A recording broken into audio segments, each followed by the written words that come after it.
Good afternoon, and thank you for allowing us to present today. So I will begin by providing some background about where we are with COVID-19 vaccine, and then give some background on prioritization, safety, and distribution before turning it over to Dr. Brunson to cover communication and existing resources that could help your efforts. Next slide, please.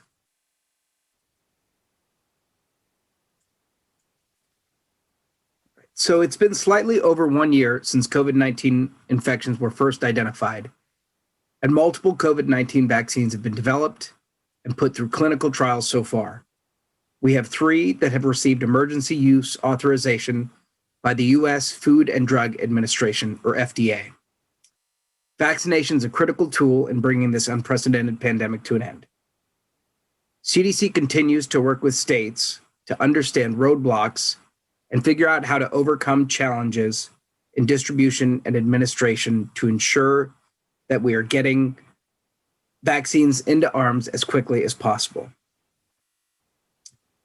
As of March 22nd, you'll see that more than 126 million doses of COVID-19 vaccine have been administered in the United States, most with the Pfizer or Moderna vaccines that have been approved for several months now, but you'll see that nearly 2.5 million have been vaccinated with the J&J vaccine that was only recently granted emergency use authorization. Next slide, please. The following are recommendations for vaccine prioritization during limited vaccine supply from the Advisory Committee on Immunization Practices, or the ACIP. ACIP is an independent federal advisory committee of medical and public health experts that provides advice and guidance to the CDC director on the most effective means to prevent vaccine-preventable diseases in the United States. While ACIP and CDC make national recommendations, we understand that will be a level of local adaptation. The phased vaccine recommendations are meant to be fluid and not restrictive for jurisdictions. It is not necessary to vaccinate all individuals in one phase before initiating the next phase, and these phases may overlap. For COVID-19 vaccine prioritization, the U.S. adult population is broadly divided into overlapping categories based on occupation as an essential worker, as well as age and presence of underlying medical conditions. In the first phase of vaccine allocation, or Phase 1A, healthcare personnel and long-term care facility residents were recommended to receive vaccine.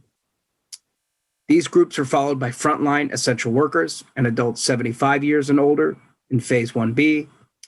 Next are the remaining essential workers, adults aged 65 to 74 years and 16 to 64 years with high-risk medical conditions in Phase 1C. And finally, 16 to 64 years old without high-risk medical conditions are included in Phase 2. Next slide, please. While ACIP and CDC make national vaccine recommendations, again, we understand there'll be a level of local adaptation. These guidelines are not intended to be walls or barriers between phases, but meant to support prioritizing people at high risk of exposure or high risk of severe disease. We always anticipated there would be overlap between the phases. We also understand that COVID-19 vaccination program is dynamic and will require ongoing reassessment as supply and demand of the vaccine, as well as COVID-19 epidemiology, change to inform the timing of expansion to subsequent phases. ACIP and CDC have endorsed the guiding principles of efficient distribution, as well as jurisdictional flexibility for the COVID-19 vaccination program. During a pandemic, efficient, expeditious, and equitable distribution and administration of approved vaccines critical. And within national guidelines, state and local jurisdictions should have the flexibility to administer vaccine based on local epidemiology and demand. Next slide, please. So again, 3 vaccines have received emergency use authorization from the FDA. One produced by Pfizer-BioNTech, another produced by Moderna, and a third produced by Johnson & Johnson, or Janssen. The Pfizer vaccines authorized for persons aged 16 years and older, while Moderna and Johnson & Johnson vaccines are authorized for persons 18 years and older. The three vaccines were tested in diverse adult populations, including minorities and older adults. All of the available vaccines have been proven effective at preventing serious illness, hospitalization, and death from COVID-19. It's currently unknown how long the protection from receiving a COVID-19 vaccine might last. Since vaccinations only recently begun, data to determine vaccine effectiveness are being collected, but not yet available. As those data do become available, CDC will continue to provide regular updates with that information. Next slide, please. So here are some considerations for utilization of Johnson & Johnson's vaccine, which does have some benefits as a single-dose vaccine that can also be stored at normal refrigerated temperatures for longer periods of time. So as far as where it could be utilized, mobile or pop-up clinics, newly established vaccine administration sites, and sites that do not have freezer capacity would all be good options. And for who the vaccine might work particularly well for, that could be people who want to be fully vaccinated quickly as a single-dose vaccine, people who don't want to return or cannot return for a second dose, and also mobile populations or homebound populations. Next slide, please. So we realize that many may have concerns about the safety of these first COVID-19 vaccines, particularly because of the new technology. The COVID-19 vaccines were developed based on years of research. While mRNA technology is new, so these we're speaking about the Pfizer and Moderna vaccines, it's not unknown, and mRNA technology has been studied for decades in vaccine trials for influenza, Zika, and rabies. So beyond vaccines, cancer research has also used mRNA to trigger the immune system to target specific cancer cells. Scientists began creating viral vectors in the 1970s. Viral vectors have also been studied for gene therapy, to treat cancer, and for molecular biology research. For decades, hundreds of scientific studies of viral vector vaccines have been done and published around the world. Some vaccines recently used for Ebola outbreaks have used viral vector technology, and a number of studies have focused on viral vector vaccines against other infectious diseases, again, Zika, flu, and HIV. Another critical piece has been the investment in the manufacturing, even before COVID-19 vaccines were proven effective. The US government and vaccine manufacturers invested millions of dollars to scale up vaccine production while the clinical trials were ongoing, which greatly reduced the amount of time between vaccine authorization, vaccine implementation. Because of the great financial risk, the investment in manufacturing normally doesn't happen until much later in the development process. mRNA vaccines are also faster and cheaper to produce because they use ready-made materials. FDA and CDC are working quickly to prioritize review and approval of additional COVID-19 vaccines during the pandemic. Next slide, please. So I want to address some of the key facts about COVID-19 vaccination and some of the common myths that are circulating. First, getting vaccinated can help prevent getting sick with COVID-19. The vaccine works by teaching your immune system how to recognize and fight the virus that causes COVID-19, and that protects you from getting sick with the disease. Second, people who have gotten sick with COVID-19 may still benefit from getting vaccinated. Due to the severe health risks associated with COVID-19 and the fact that reinfection with COVID-19 is possible, vaccines should be offered to you regardless of whether you had COVID-19 infection previously. At this time, we don't know how long someone is protected from getting sick after they've recovered from the disease. Third, COVID-19 vaccines will not give you COVID-19. None of the authorized and recommended COVID-19 vaccines, or the ones currently in development in the United States, contain the live virus that causes COVID-19. This means that a COVID-19 vaccine cannot make you sick with COVID. And fourth, COVID-19 vaccines will not cause you to test positive on COVID-19 viral tests. So neither the recently authorized and recommended vaccines nor the vaccines in clinical trials in the US can cause you to test positive on the viral tests, which are to see if you have a current infection. If your body develops an immune response, which is the goal of vaccination, there is a possibility you may test positive on some of the antibody tests. Antibody tests indicate that you had a previous infection and you may have some level of protection against the virus. We're still, again, currently looking at how COVID-19 vaccination may affect antibody testing results. Next slide, please. COVID-19 vaccines are being held to the same safety standards as other routine vaccines. Several expert and independent groups evaluate the safety of vaccines being given to people in the United States. Before any vaccine receives authorization or approval, the FDA reviews all safety data from the clinical trials, and the ACIP, which again is that independent body of experts, also reviews safety data before recommending use.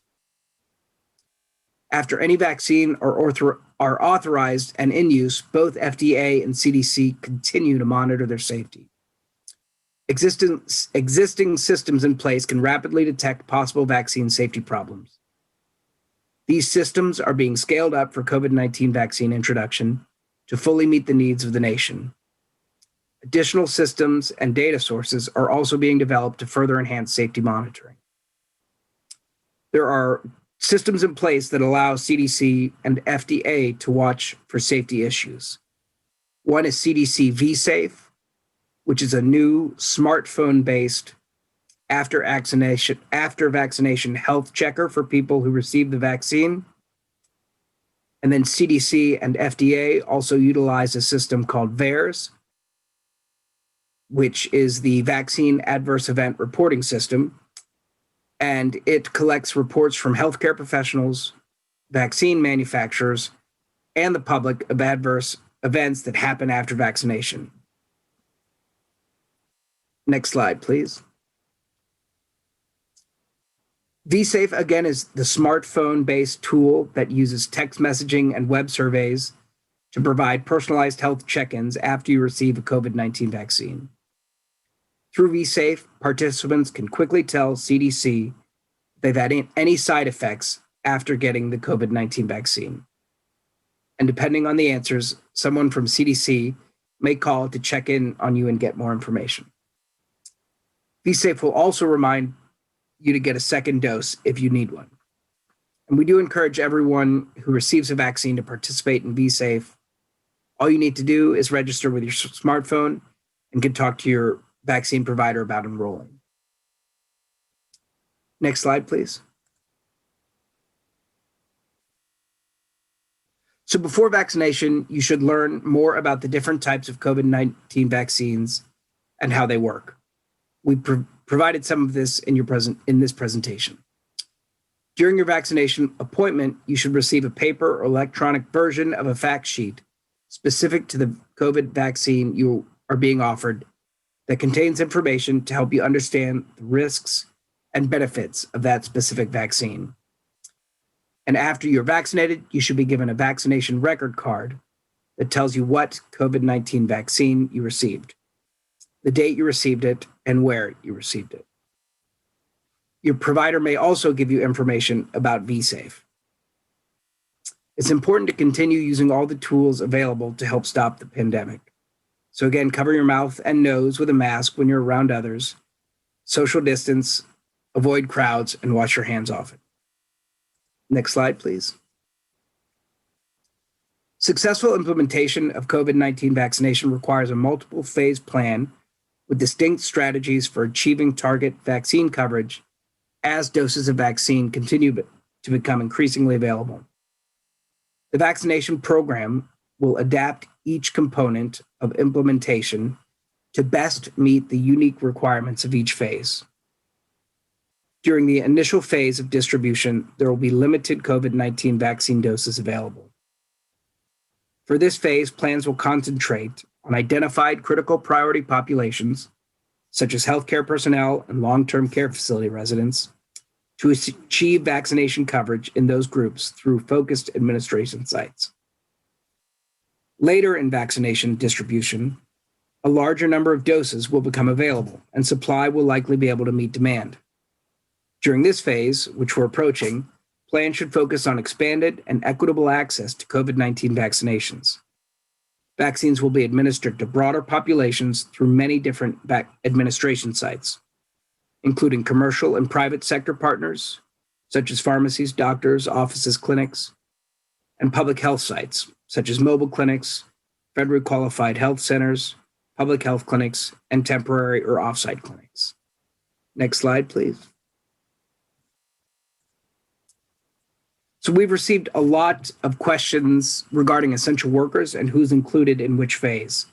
So shown here is a broad list of frontline essential workers prioritized under ACIP's Phase 1B of COVID-19 vaccine allocation, as well as a list of other essential workers prioritized in Phase 1C to the right.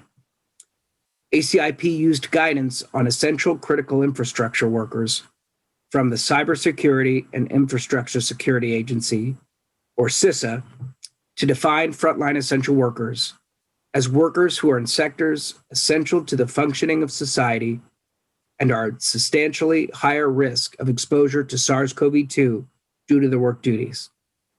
These include groups like first responders, teachers, support staff, manufacturing workers, grocery store workers, food and agricultural workers, and others. There are approximately 30 million frontline essential workers.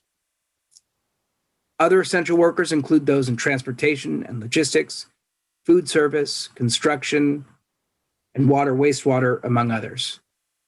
But again, it's important to note that while ACIP makes recommendations on vaccine prioritization for the jurisdictions when the vaccine supply is limited, the jurisdictions still have the final say on how vaccine is distributed to their populations. Next slide, please. And so there are many potential challenges for vaccination of frontline essential workers. A given jurisdiction may have a large number of frontline essential workers to vaccinate. State and local health authorities may need to sub-prioritize vaccination, and workers may work in one state but live in another. A great deal of coordination and planning may be required to take advantage of the timing when staff are eligible to be vaccinated. Jurisdictions may want to consider the use of work sites to administer vaccines. And also transient workforces or workers whose jobs involve interstate transportation may have difficulty getting a second dose if required. Next slide, please.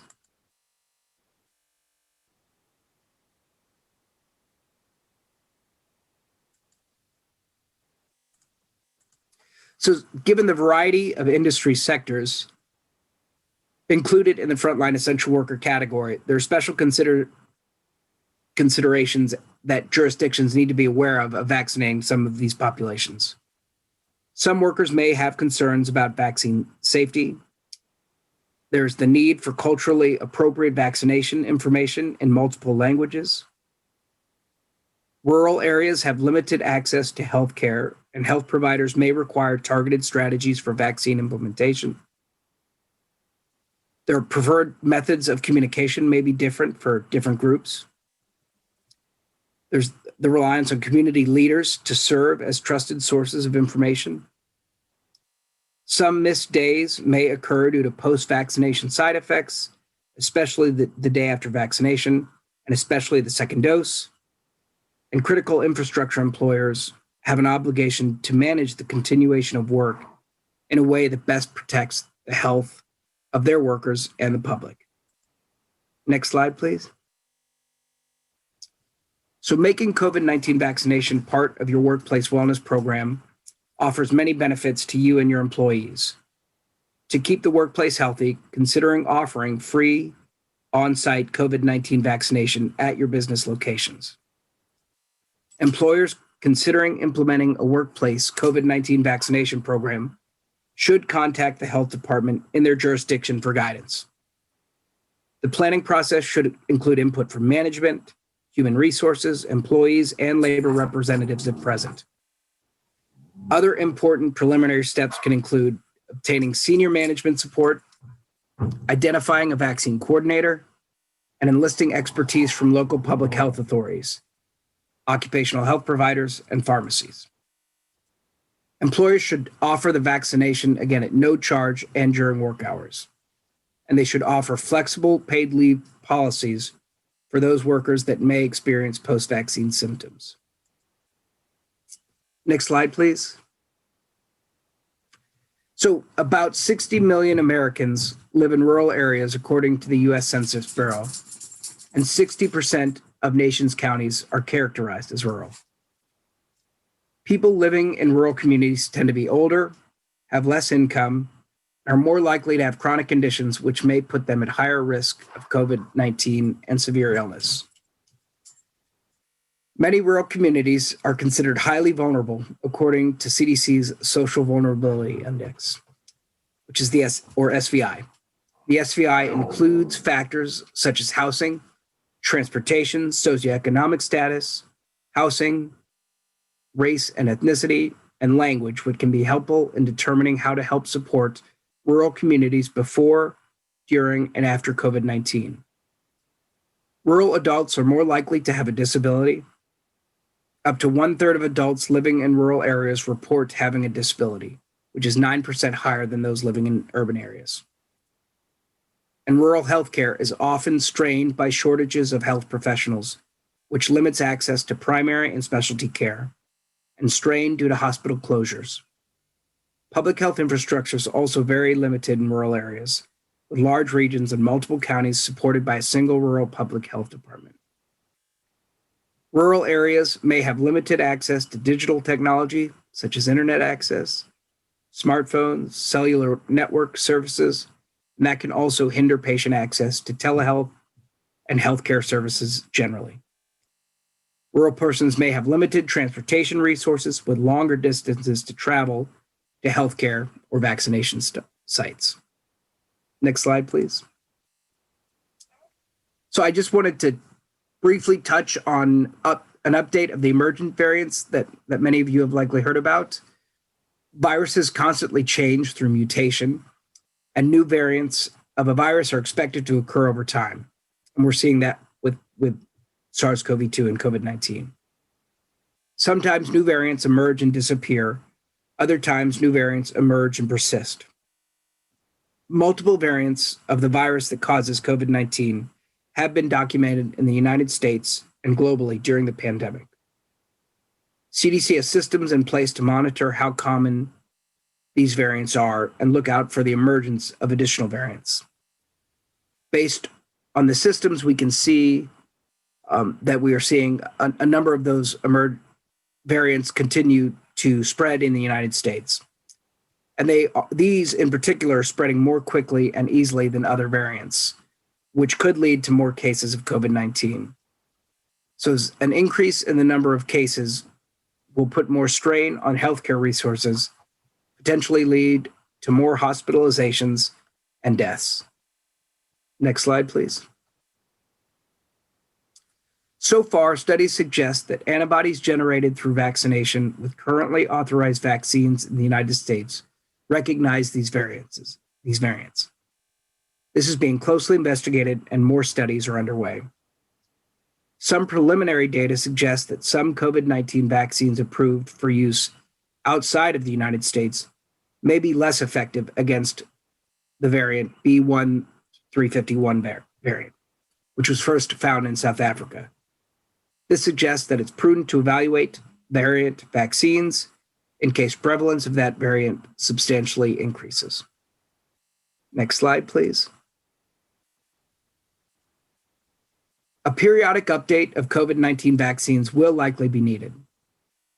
One modeling study predicts that changing COVID-19 vaccines to target faster the spreading viral variants will be more effective than targeting the slower dominant strain despite their initial prevalence. CDC will continue to monitor new variants for any impact on real-world vaccine effectiveness. The emergence of variants reminds us that we all need to redouble our efforts to prevent the spread of COVID-19. So it's more important than ever that we wear well-fitting masks, stay at least 6 feet apart from people we don't live with, avoid crowds and poorly ventilated spaces, and wash our hands often. These practices, done well by all of us together with a continued effort to vaccinate more people, can help end the pandemic. Next slide, please. COVID-19 vaccination will be an important tool to help stop the pandemic, but it continues to be just one of the tools in our toolbox. While COVID-19 mRNA vaccines appear to be highly effective, additional preventive tools remain important to limit the spread of COVID-19. The combination of getting vaccinated and following CDC recommendations to protect yourself and others will offer the best protection from COVID-19. It will take time to vaccinate all people living in the United States. While the vaccines are being delivered, it's important that everyone continue to take all of those preventive steps to help prevent the spread of COVID-19. Next slide, please. COVID-19 vaccination can protect you, your family, your friends, and your community. Choose to get vaccinated, participate in VSafe, and help CDC monitor for any health effects after vaccination. Share your experience with coworkers, friends, and family. Visibly show that you've received the vaccine by wearing a sticker or button, and you have a role in increasing confidence in COVID-19 vaccination and sharing your experience and influence those you care about. Next slide, please. With that, I will thank you for your time and hand it over to Dr. Brunson. Thank you, Dr. Harvey. I hope you guys can all see my slides. I'm very happy to be here today. And today I will be talking to you about some of our communication efforts coming out of the vaccine task force related to COVID-19. So our communication activities are grounded in communication science. And an evidence-based framework. Our activities include outreach and engagement to disproportionately affected communities, professional education, responding to public and media, supporting CDC programs such as the pharmacy program and COVID-19 data tracker, and reinforcing the message that COVID vaccines are safe and effective. Right now, our communication strategy is specifically in support of the president's goal of 100 million doses in 100 days. We do that by focusing on increasing acceptance, confidence, and uptake of the COVID-19 vaccine through information that's timely, clear, culturally and linguistically appropriate, as well as messages that are relevant and actionable. Through our efforts to not only boost trust, we have efforts to boost trust, but also maintain that trust within our different communities. And we continue to promote existing CDC COVID-19 vaccine information, resources, and recommendations. So our vaccination efforts at the agency and within our task force, it's informed by the CDC COVID-19 response equity strategy. This is a response or a strategy within our agency that comes out of the Chief Health Equity Office, and they've led the charge to develop a health equity strategy to reduce disparities. So our work on the task force throughout the agency, including communications work, is informed by this strategy, and we want to provide a framework for balancing equitable access, service delivery, as well as vaccine demand. So these are the key messages that, I typically share, many of our communications colleagues typically share, that you can stop the pandemic by getting a COVID-19 vaccine. Get the information you need to choose to get vaccinated when it's your turn. COVID-19 vaccines are safe and effective, and COVID-19 vaccine will be free for you. After COVID-19 vaccination, you might have some side effects. These are normal signs that your body is building protection. You will still need to wear a mask and socially distance after getting each shot of the vaccine for now.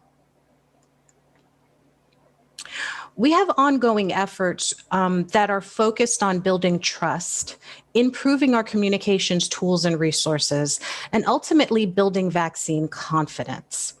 Vaccine confidence is a really complex, phenomenon.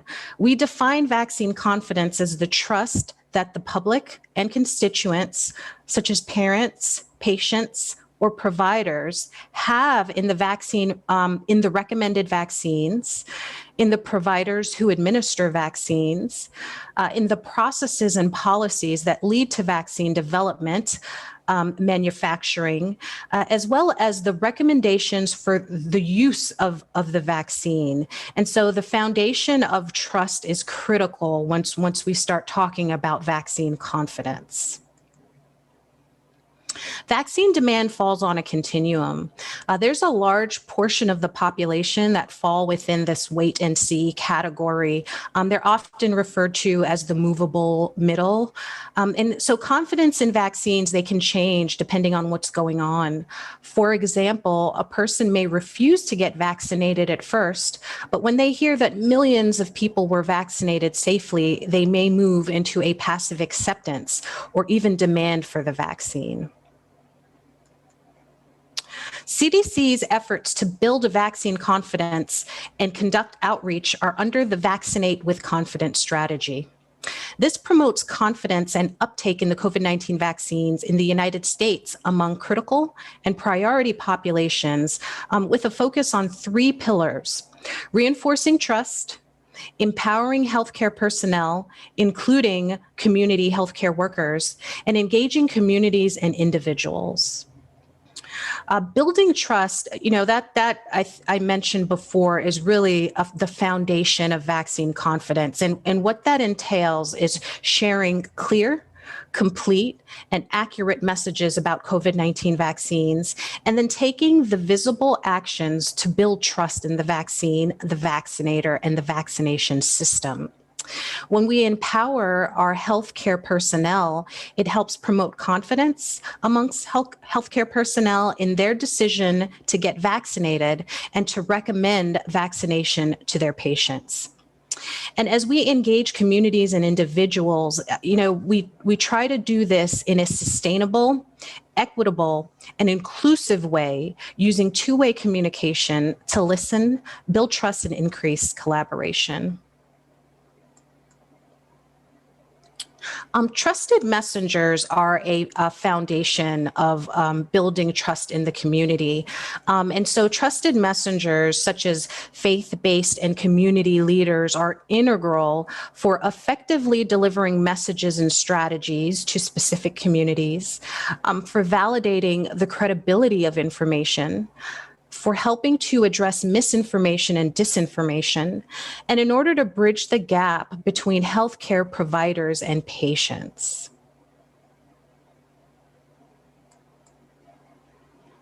So now I'll move over to share some of the existing resources that we have. The CDC, we have produced a lot of communications materials and products to assist community-based organizations, our essential worker colleagues, our special populations, to assist them in understanding more about the COVID-19 vaccine. So this page, as I've mentioned, our website has a lot of information. This page is our resource page, our consumer page. We work hard to make the information timely, reliable, and accessible to all people. And we have it available in both English and Spanish. I'd like to draw your attention to the "How do I get a vaccine" box in the lower right corner. This is an area where people can select the state that they live in to access their state health department's website to get more information about the COVID-19 vaccine more locally.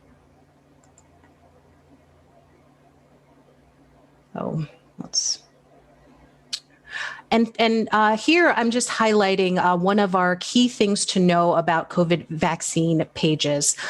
All of our HTML pages are available in 5 languages, which include English, Spanish, Simplified Chinese, Vietnamese, and Korean.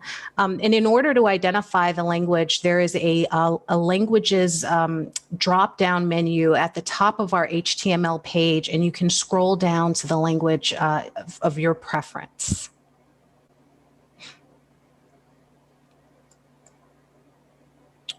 And we also have several audience-specific communications toolkits to help organizations promote COVID-19 vaccines. Of particular interest for this particular community is the Essential Worker Toolkit. And in addition to the Essential Worker Toolkit, we have toolkits for community-based organizations, for medical centers, pharmacies, and clinicians, for long-term care facilities, as well as for teachers and school staff. The toolkits contain a variety of resources, including key messages, slide decks, FAQs, flyers, and more. Over the next few slides, I'll dig in like a little deeper into many of those resources and how they can be utilized. We provide in each of our toolkits, we provide a basic PowerPoint slide deck, which covers basic information about COVID-19 vaccines. They can be used for informational meetings within your organization. You can use all or part of the set and include your own organization's information on there. We have provided some printable key messages and FAQs about the COVID-19 vaccine, which includes messages about how COVID-19 vaccination can help stop the pandemic.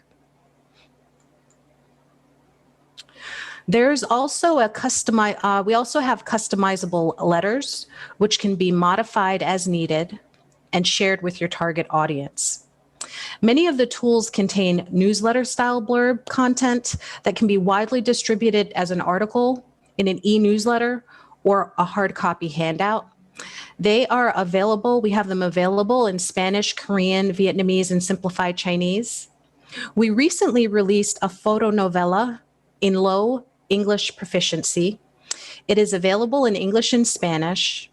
This comic book style graphic tells the story of a daycare worker's decision to get vaccinated against COVID-19. And there are other pre-scripted social media messages that can be adapted for your audience with several portrait images and text images available. They're available for use on the various social media platforms, including Facebook, Twitter, LinkedIn, and you can use them as is or with the hashtag sleeve up, which is our CDC hashtag, or include your own identity. We also have a plain language fact sheet. This has information about, basic information about COVID-19 and COVID-19 vaccines. The messaging here really emphasizes that vaccines are one of the tools we have to fight the COVID-19 pandemic. This fact sheet is currently available in 21 languages, including Arabic, Spanish, Korean, Russian, Simplified Chinese, Traditional Chinese, and Vietnamese, just to name a few. We also have printable stickers, printable and downloadable stickers and posters. And stickers are a real way, they can influence behavior and behavioral change. So when people are getting vaccinated, we encourage them to put a sticker on and share it on their social media posts. It's very influential to your social circles. The stickers can be used as a handout to people who have just received the vaccine. And we have posters as well to accompany this, numerous posters that are available, each with the CDC logo, and they're customizable for adding your own logo on them. We actually have quite a few posters that are underway specific to the essential worker community. And right now there are 3 vaccines available right now, and we develop graphics to visually display this as another way that individuals can receive information and understand more about the vaccines that are available. There are 2 mRNA vaccines, and 1 is a viral vector vaccine. We've developed the infographics to visually explain how mRNA COVID-19 vaccines work, as well as how viral vector vaccines work. Both of these infographics are available in English and Spanish. As we receive feedback from our partners and from the communities that we serve, we are constantly updating and adapting our materials. We have a few resources that are in the works, which include MAT articles for sharing real stories, as well as efforts underway to debunk some of the myths and disinformation. And we're working on how-to guides.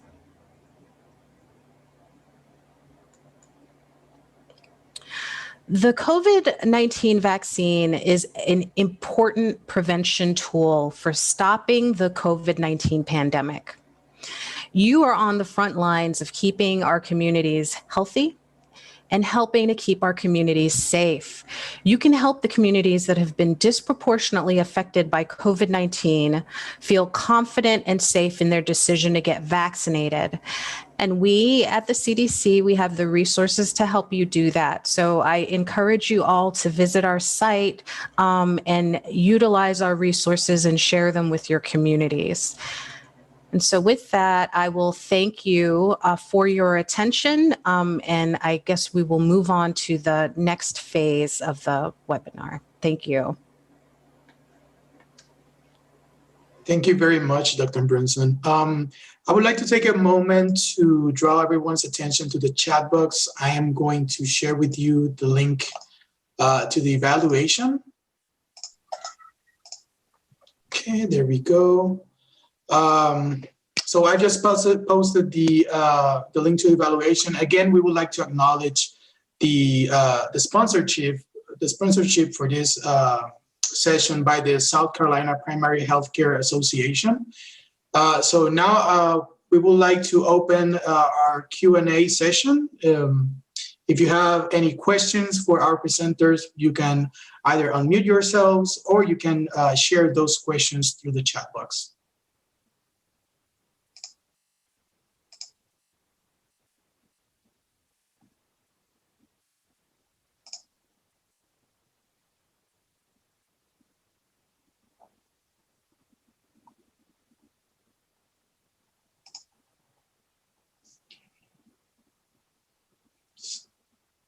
Okay, so we have a question. How long after someone's having COVID-19 does they have to wait before getting vaccinated?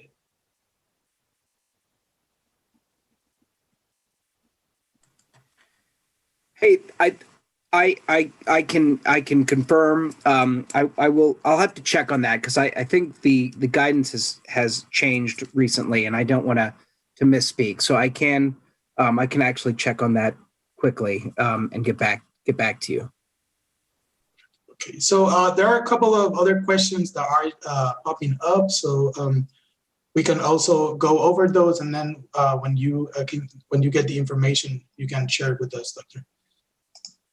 So next question we have, it is possible for a person to receive the second dose at a different location than the first dose?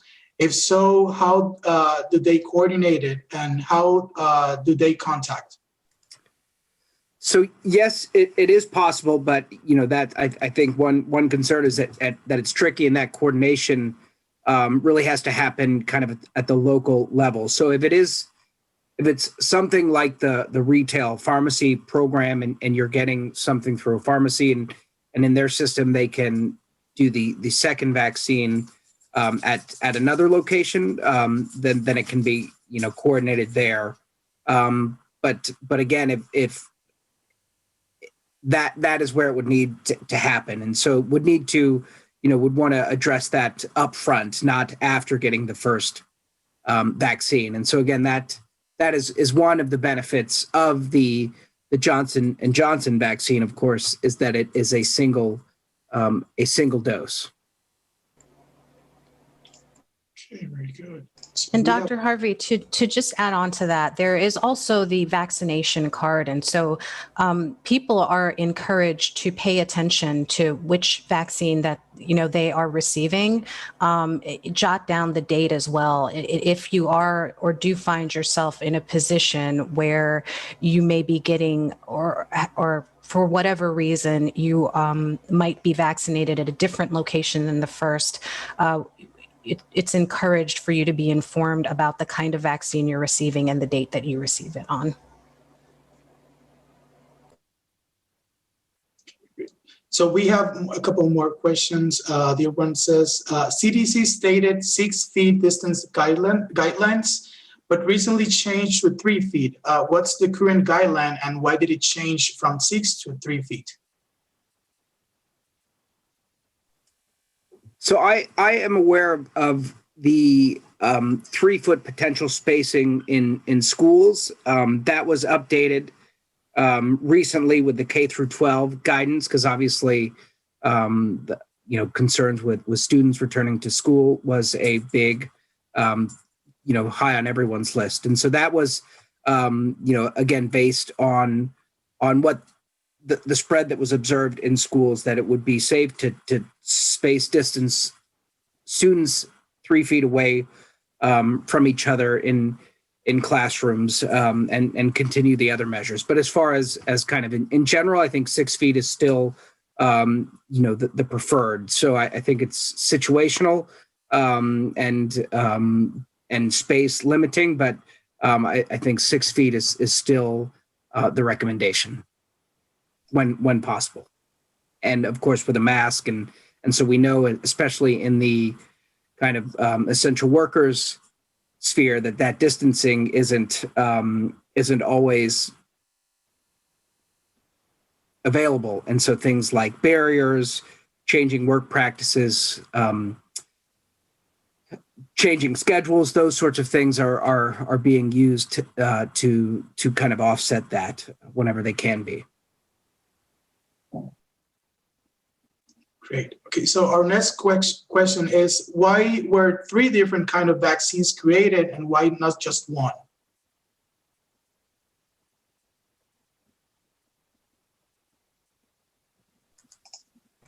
Yeah, I was going to defer to you.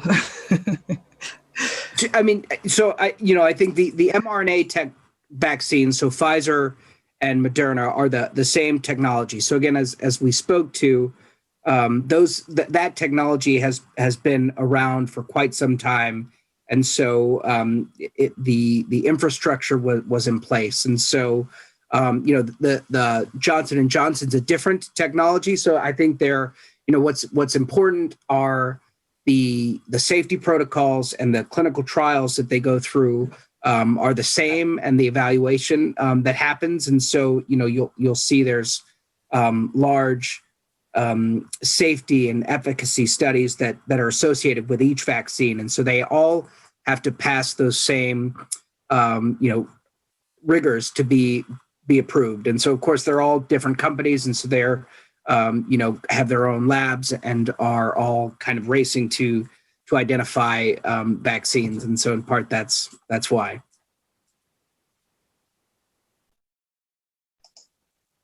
Great. So we have another one. We had a wonderful team from CDC come to our community to assess the COVID-19 outbreak. They conducted a Casper study. And they share a link to a fact sheet. So this was meant to guide the response to serve the Latinx population, which was disproportionately affected. Unfortunately, the leadership in our community hasn't responded as expected, because the pandemic has been politicized. How can we deal with those barriers? So this is complex. I can at least answer it from a messaging and a confidence perspective. So one of the things is around messaging and reinforcing the safety of the COVID-19 vaccine, reinforcing the importance of it to keep your community safe. We protect ourselves and our families by getting vaccinated, and identifying how, even without political leadership in this space, identifying how these messages can get to the impacted population. So whether it's through social media channels, if it's posters, putting up posters and flyers. So there's a messaging piece of that to kind of ensure that the people that need to hear this, they understand how to get or how they can get the COVID-19 vaccine. And then the other question is there could be access issues or actual barriers to getting vaccine. And that's another thing worth considering. And that would require like other strategies, i.e., is it that, there are mass vaccination sites and you make sure that people know how and when to get there and that the information is disseminated to them. So there are some best practices and strategies to at least help make sure that those that need to get vaccinated can hear that message and they know where and when to get vaccinated. Very good. And we have one more question. One of the questions we keep getting ourselves based on the population we work with is if undocumented immigrants who reside in the US will qualify for free COVID-19 vaccines. What can you share about that, especially since we've heard that they are asking for an ID? Some don't qualify for a US state ID. Yeah, you can go for it. I'm happy to start. So this has been an issue that has bubbled up quite a bit from the CDC perspective. So I would like to state here clearly that the vaccine is free. Regardless of insurance status, regardless of immigration status, so documented, undocumented, legal, illegal, no one should be turned away from receiving a COVID-19 vaccine. With that said, we do understand that there is some fear around going into a site and potentially having to show an ID card or anything related to your immigration status. So there's fear around that. For those that work in the community that work closely with these populations, we encourage you to think through what those steps are ahead of time so that you can share that with the undocumented population or those that you may be serving. So for instance, if there is a clinic or a pharmacy or a mass vac site where people can go, call ahead, figure out what materials people may need to bring in, and work out ways, methodologies that those that don't have identification or insurance, that they can get vaccination. So I want to reemphasize the vaccine is free and no one should be turned away. However, we understand that there are fears in certain communities. So if you work closely with this community, please, think ahead and try to come up with strategies for everyone to get vaccinated. I have nothing to add to Dr. Brunson on that, but did want to address the first question I did. I have an answer for that now. And so really the question again is how long after someone having COVID-19 do they have to wait before getting vaccinated? And so there's no minimum time recommended. You do, of course, want to be past the acute illness and no longer require isolation. And I think what I was remembering previously is you have some natural immunity likely after infection that could last up to, we don't know how long it lasts right now. So the thought that was when vaccines were very limited, that you might have natural immunity and could wait up to 3 months potentially for vaccination. But if vaccines are available and you're no longer in that acute illness and required to isolate, then it is good to get the vaccine. Excellent. Thank you very much. Unfortunately, we have run out of time, but we would like to thank you for sharing that valuable information with us, and also thank our attendees for joining this valuable presentation. So thank you very much and have a wonderful afternoon.